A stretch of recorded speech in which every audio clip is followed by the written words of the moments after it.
Hello दोस्तों, welcome back. लश्कर तैयबा और जैश ए मोहम्मद जैसे टेररिस्ट ग्रुप जो पाकिस्तान के पाले हुए ग्रुप है, पाकिस्तान में हैं, वो नेपाल के थ्रू इंडिया में घुसने की कोशिश कर रहे हैं या ऐसी प्लानिंग कर रहे हैं। ऐसा कहना है सुनील बहादुर थापा का, जो एडवाइज़र है प्रेसिडेंट ऑफ नेपाल के। अब देखिए इन्होंने ये कब बोला है और कहाँ बोला है।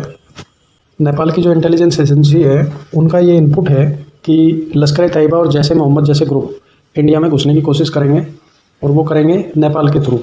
आप सबको पता है कि जैसे कि हमारे और नेपाल के रिलेशन कैसे हैं। हमारे बीच में पासपोर्ट की भी ज़रूरत नहीं होती ट्रैवलिंग करने के लिए। एक इंडियन नेपाल आराम से जा सकता है और एक नेपाली आराम से इंडिया वापस आ सकता है विदाउट एनी पासपोर्ट। ये एक नोट करने वाली बात है कि इंडिया नेपाल के साथ 1751 किलोमीटर लंबा बॉर्डर शेयर करता है और इसी वजह से भी आतंकवादियों के लिए आसान हो जाता है इंडिया में घुसना इतने लंबे बॉर्डर के थ्रू कहीं से भी।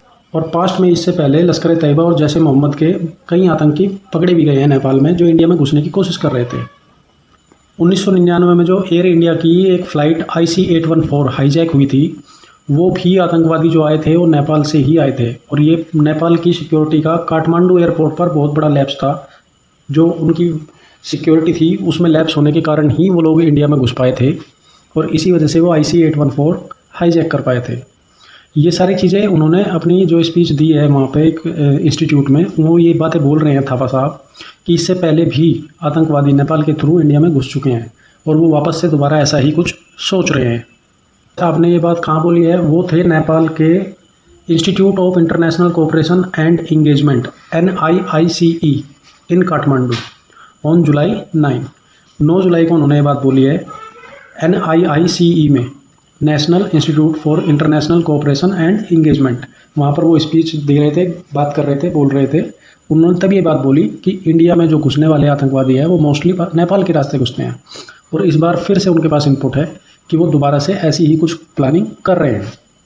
एक चीज़ और आप देखिए, हमारे यहाँ ये चीज़ नहीं होती है जो वो लोग कर रहे हैं। उन्होंने अपने जो रीजनल एक्टर्स हीरो हीरोइंस और सेलिब्रिटीज़ है, जो उन लोगों को भी एक तरह से एडवाइस किया है कि अपना जो बात करने का या डबल स्टैंडर्ड जो ये लोग रखते हैं पाकिस्तान के साथ कि हम सब तो आर्टिस्ट है और आर्टिस्ट को जंग से लड़ाई से कोई मतलब नहीं होता, ये सब फालतू की बकवास करने से उन्होंने सबको एडवाइस किया है कि थोड़ा सा समझदारी से बात करें। आतंकवादियों के साथ ऐसी बातें करना ठीक नहीं है, ख़ासतौर पर उन आतंकवादियों के लिए जो लोगों को मारने से सोचते भी नहीं है, मारने से पहले, और हिचकिचाते भी नहीं हैं। ऐसे लोगों के लिए अगर आप एक डबल स्टैंडर्ड रखेंगे, उनके प्रति भी आप सिंपैथी रखेंगे, तो आप फिर सेलिब्रिटी हो और आपको ये समझना चाहिए कि आपके पीछे बहुत सारी एक फ़ैन फॉलोइंग होती है जो आप लोगों को फॉलो करती है और जो आपको एडमायर करती है।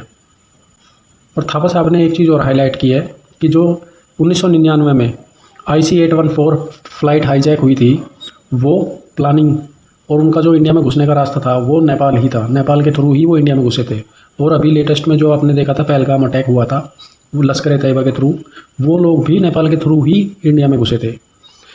अब देखने वाली बात ये होगी इंडियन गवर्नमेंट इन चीज़ों को कैसे लेती है और इन इनपुट्स पर क्या रिएक्शन देती है। और ऐसी लेटेस्ट न्यूज़ के लिए हमारे चैनल के साथ जुड़े रहे और प्लीज़ हमारे चैनल को सब्सक्राइब कर लें। Thank you.